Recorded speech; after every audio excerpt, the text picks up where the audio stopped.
शिव महापुराण में बैठे हो तो बाबा कुछ न कुछ देकर ही विदा करेंगे। ये कोई साधारण नहीं है शिव महापुराण की कथा,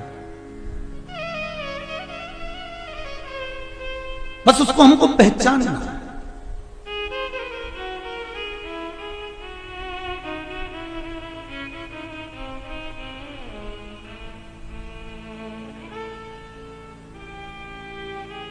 भगवान में और इंसान में सबसे बड़ा अंतर कौन सा है?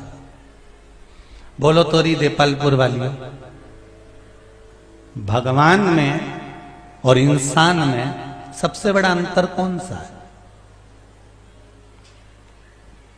बोलो जरा अच्छे से बोलो, जरा पल्लू वल्लू लेके फिर बोलो, नहीं एक आध दो पटली और लगा लो तुम तो जोरदार, फिर बोलो। पर बोलो कि भगवान में और मनुष्य में, इंसान में सबसे बड़ा अंतर कौन सा है? तो शिव महापुराण की कथा कहती है सबसे बड़ा अंतर है भगवान का शरीर पत्थर का होता है और इंसान का दिल पत्थर का होता है। बस यही अंतर।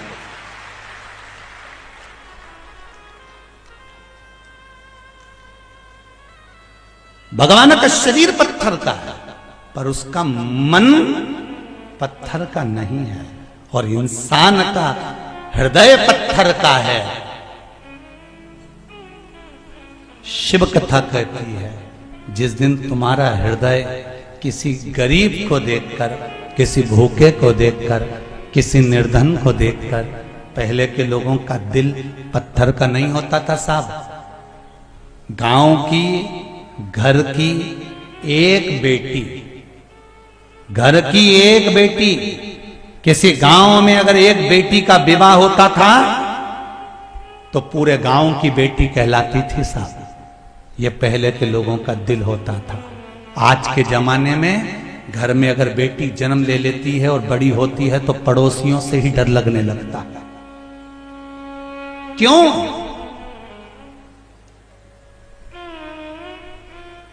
कितना अंतर।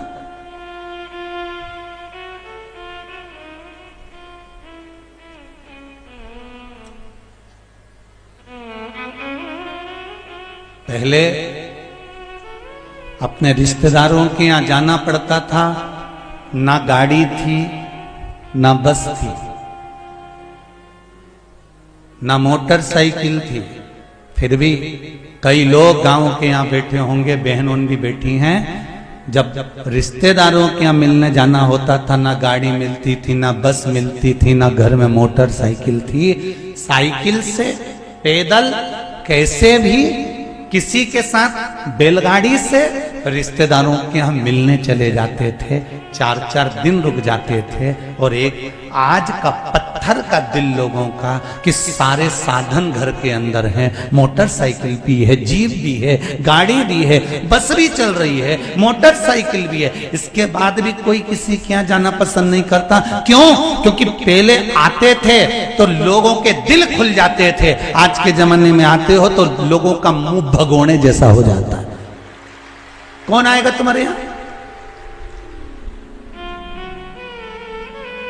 सास के रिश्तेदार आते हैं तो सास ज्यादा काम करती है। सास के मन में कपट नहीं होता। बड़ी बहू के भी रिश्तेदार आते हैं तो सास उठकर चली जाती है काम करने के लिए रसोई घर में। छोटी बहू के रिश्तेदार आते हैं तो सास उठ के चली जाती है रसोई घर में काम करने के लिए। बेटी के रिश्तेदार आते हैं तो सास उठकर चली जाती है काम करने के लिए। पर बहुओं के मन में एक ऐसा विचार पैदा हो गया कि हमारे मम्मी पापा आए, हमारे रिश्तेदार आए, बड़ी के आए तो बड़ी काम करेगी, छोटी के आए तो छोटी काम करेगी। और सास के मन में यह भाव नहीं रहता। सास के मन में तो एक भाव रहता है कि हमारा बीआई जी आया है तो उसके आदर सत्कार कर दूं, सम्मान दे दूं। हमारा रिश्तेदार आया है, मेरे दरवाजे पर आया है, कोई खाली ना जाए, कुछ ना कुछ लेकर इसको भेजूं मैं। और सास का हृदय, दिल, मन, चित्त, वृत्ति बड़ी होती।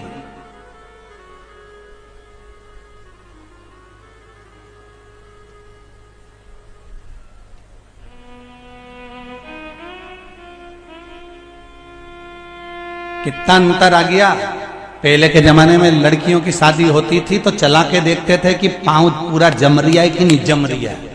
पांव गीला करवाते थे, पत्थर पे चला के देखते थे, पत्थर पे पांव पूरा जम जाए तो समझ लो ये घर जमा लेगी, और अगर पांव नीचे से पोला निकल जाए तो समझ लो ये घर को भी पोला कर देगी। पहले पांव देखते थे, आज के जमाने में मुंडा देखे, कितना अंतर।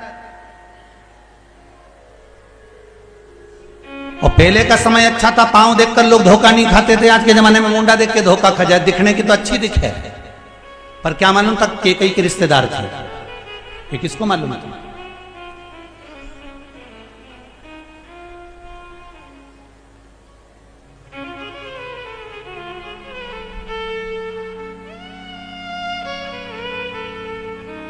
चित्तवृत्ति, अपने हृदय को अगर पुराने समय में दरवाजे पर कोई पशु भी आ जाता था, श्वान भी आ जाता था तो उसको भोजन दिया जाता था। आज के जमाने में पड़ोस में बच्चे भूख से बिलखते रहते हैं और हम अपनी दिवाली का त्योहार मनाते रहते हैं।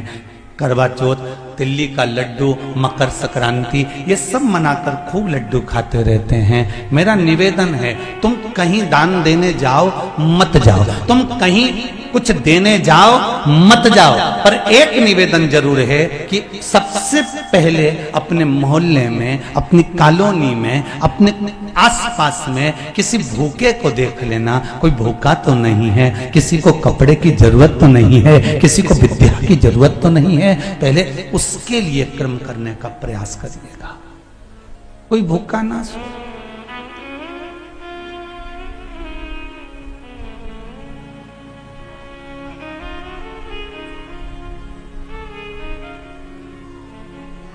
कोई भूखा ना सोए।